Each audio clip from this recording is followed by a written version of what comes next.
बिस्मिल्लाहिर्रहमानिर्रहीम। अस्सलाम वालेकुम dear students, here is Mohammad Faizan Malik, your chemistry teacher. हम लोग अपनी ऑनलाइन क्लासेस के अंदर अपनी तालीम का सिलसिला जो है उसको बरकरार रखते हुए आहिस्ता आहिस्ता आगे की तरफ बढ़ते रहेंगे। अभी तक जो है आप लोगों ने फ़र्स्ट ईयर केमिस्ट्री की ऑनलाइन क्लासेस के अंदर कंबस्टन एनालिसिस वाला टॉपिक पढ़ लिया था। उसके बाद आप लोगों ने मोल वाला टॉपिक जो है उसको कंप्लीट कर लिया। तो ये मोल वाला जो टॉपिक था मैंने आप लोगों को लेक्चर के अंदर भी बताया था कि ये टॉपिक आप लोग ऑलरेडी पढ़ चुके हैं, कोई इतना ज़्यादा मुश्किल टॉपिक नहीं है। मुझे उम्मीद है आप सब लोगों ने वो वाला लेक्चर, मोल वाला लेक्चर जो है वो अच्छे तरीके से सुना होगा और उसको तैयार कर लिया होगा। आज का जो हमारा टॉपिक है वो है एवोगैड्रोज़ नंबर। एवोगैड्रोज़ नंबर का जो टॉपिक है ये लिंक्ड है मोल के साथ। अगर आप लोगों को मोल अच्छे तरीके से समझ आया होगा तो आपको एवोगैड्रोज़ नंबर और भी ज़्यादा अच्छे तरीके से समझ आ जाएगा। दूसरा, इसके अलावा एवोगैड्रोज़ नंबर जो है आप लोगों ने ऑलरेडी पढ़ा है, 9th के अंदर भी पढ़ा है, ठीक है। जैसे आप लोगों ने 9th के अंदर पढ़ा है एज़ इट इज़ आप लोग फर्स्ट ईयर के अंदर भी पढ़ेंगे। कोई इसके अंदर ज़्यादा एक्सप्लेनेशन नहीं होगी, सिंपल सी बातें हैं, उन्हीं को हम लोग यहाँ पर डिस्कस करेंगे। तो आप लोगों ने मोल पढ़ा था। मोल में आप लोग क्या करते थे कि अगर एक एलिमेंट फ़र्ज़ कर लें, हम कार्बन एक एलिमेंट ले लें, कार्बन का जो एटॉमिक मास है वो 12 होता है, 12.000, ठीक है। तो उसका जो यूनिट होता है वो आप लोगों ने रिलेटिव एटॉमिक मास पढ़ा था। आप उसका यूनिट क्या कहते थे कि it is atomic mass unit. अगर कार्बन का एटॉमिक मास की बात करनी है आपने तो आप कहते थे कि 12 AMU, ठीक है। अब 12 AMU कार्बन के एक एटम का मास है, जिसे आप कार्बन का एटॉमिक मास भी कहते हैं।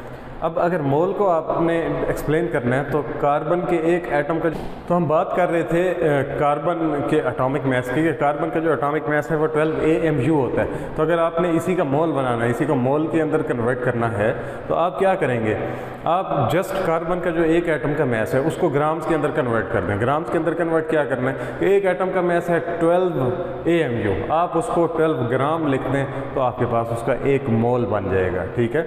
अगर 12 ग्राम कार्बन है आपके पास तो इसका मतलब आपके पास एक मोल कार्बन मौजूद है, ठीक है। अब इसी से आगे चलते हैं कि एक मोल कार्बन तो आपके पास मौजूद है, लेकिन आपने देखना है कि 12 ग्राम जो कार्बन है, जो आपके पास एक मोल कार्बन है, उसके अंदर कितने नंबर ऑफ कार्बन एटम्स पाए जा रहे हैं, टोटल कार्बन एटम्स इसके अंदर कितने हैं। जैसे फॉर एग्ज़ाम्पल आप बाज़ार जाते हैं संतरे लेने, माल्टे जिन्हें आप कहते हैं, ठीक है, ऑरेंजेस। आप ऑरेंजेस लेने जाते हैं बाज़ार, आप उसको क्या कहते हैं, या आप अंडे लेने जाते हैं किसी भी शॉप पे तो आप उसको क्या कहते हैं कि मुझे 1 दर्जन अंडे दे दो, मुझे 2 दर्जन अंडे दे दो। तो वो दुकानदार समझ जाता है कि आपको कितनी क्वांटिटी देनी है अंडों की। या आप संतरे लेने जा रहे हैं तो आपको कितनी क्वांटिटी देनी है संतरों की, ठीक है। तो 1 दर्जन के अंदर टोटल कितने अंडे आएंगे, 12 अंडे आएंगे, ठीक है। अंडरस्टूड सी बात है, एक हकीकत है ये, ठीक है। अगर आप संतरे लेने जाएंगे, आप उसे कहेंगे कि मुझे 2 दर्जन संतरे दे दें, तो उसको पता होगा 1 दर्जन के अंदर 12 संतरे आते हैं, 2 दर्जन के अंदर 24 आ जाएंगे, ठीक है। तो इसी तरह से एवोगैड्रोज़ नंबर क्या है, एवोगैड्रोज़ नंबर ये है कि एक मोल के अंदर आपके नंबर ऑफ़ एटम्स कितने आते हैं। अगर मालिक्यूल्स की बात करें तो एक मोल सब्सटेंस के अंदर टोटल नंबर ऑफ़ मालिक्यूल्स कितने आते हैं। अगर किसी आयोनिक कंपाउंड की बात करें तो एक मोल के अंदर कितने आयोनिक स्पीशीज़ आपकी आ सकती हैं। क्लियर होगी बात। अभी हम देखते हैं एवोगैड्रोज़ नंबर को, it is the number of particles, ठीक है। ये क्या होते हैं, नंबर ऑफ़ पार्टिकल्स। पार्टिकल्स कौन कौन से हो सकते हैं, एटम्स भी हो सकते हैं, आइंस भी हो सकते हैं, मॉलिक्यूल्स भी हो सकते हैं और फार्मूलाज भी हो सकते हैं।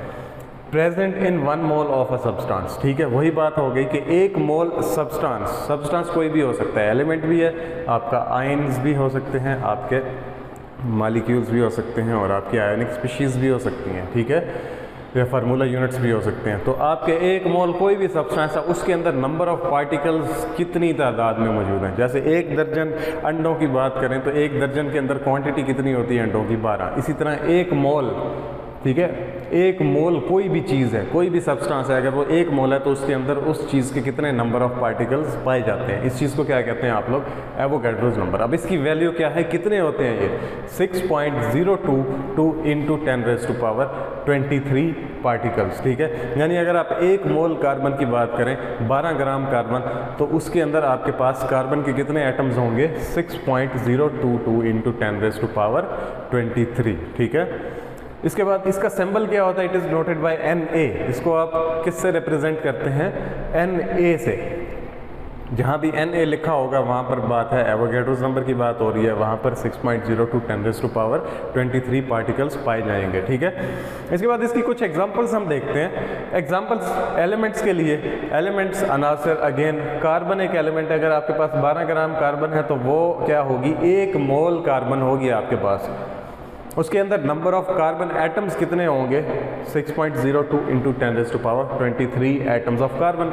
इसी तरह अगर हाइड्रोजन के एटम्स देखने हैं तो 1.008 ग्राम ऑफ हाइड्रोजन। ठीक है, 1.008 ग्राम हाइड्रोजन जो है आपकी, वो 1 मोल हाइड्रोजन बन रही है। अब 1 मोल हाइड्रोजन के अंदर हाइड्रोजन के जो टोटल एटम्स हैं वो कितने हैं, 6.02 इंटू 10⁻23 एटम्स ऑफ हाइड्रोजन। ठीक है।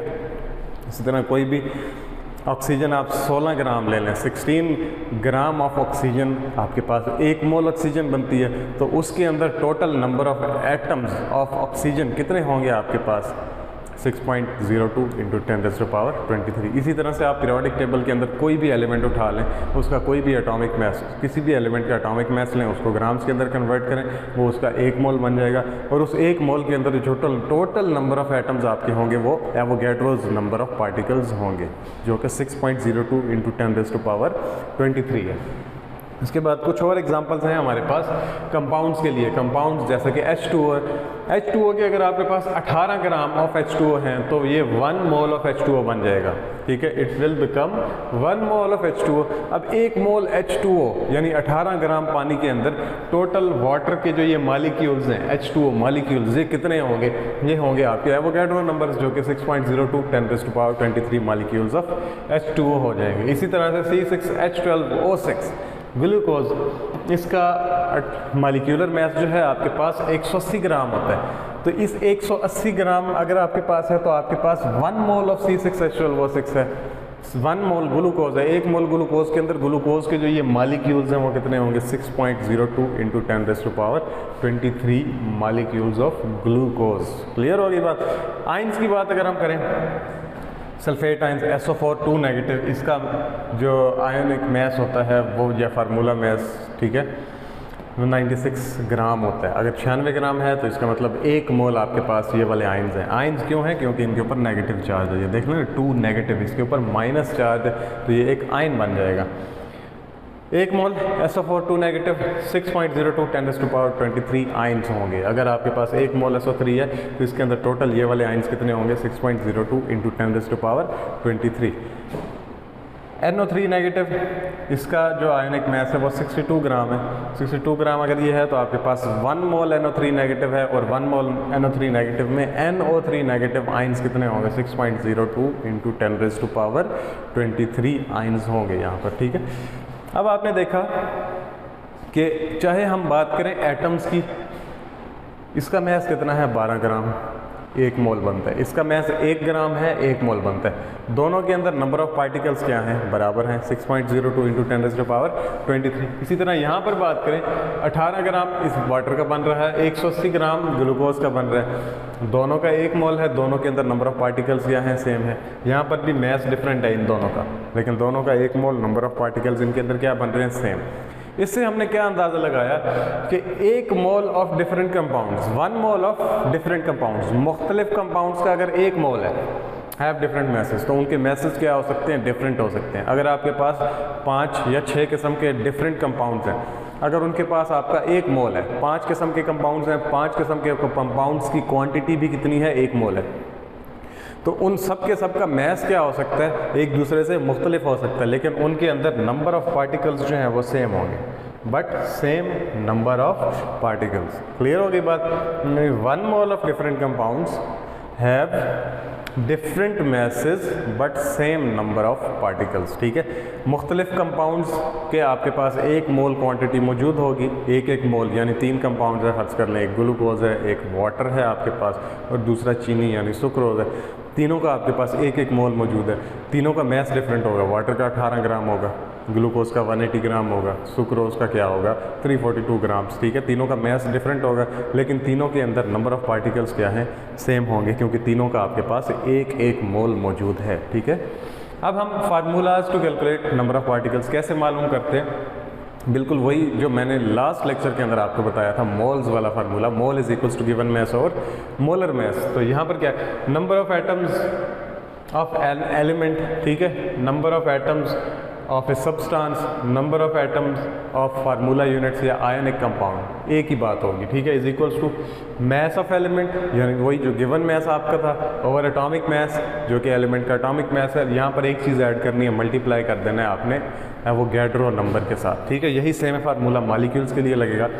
Number of molecules of a substance कर देंगे आप, number of molecules of a substance is equals to mass of substance divided by molecular mass of the substance multiplied by Avogadro number। ठीक है, इसी तरह अगर आयोनिक कंपाउंड्स की बात करेंगे तो number of formula units of an ionic compound is equals to mass of ionic compound divided by formula mass of the ionic compound multiplied by Avogadro number. तो ये सबके लिए फार्मूला जो है वो सेम होगा।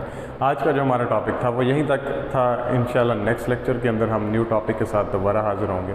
इस टॉपिक की कुछ एग्जांपल्स रह गई हैं, नेक्स्ट लेक्चर के अंदर हम वो एग्जांपल्स को जो है स्टडी करेंगे, और इसके अलावा एक और टॉपिक है मोलर वॉल्यूम, उसको इंशाल्लाह हम कवर अप कर लेंगे।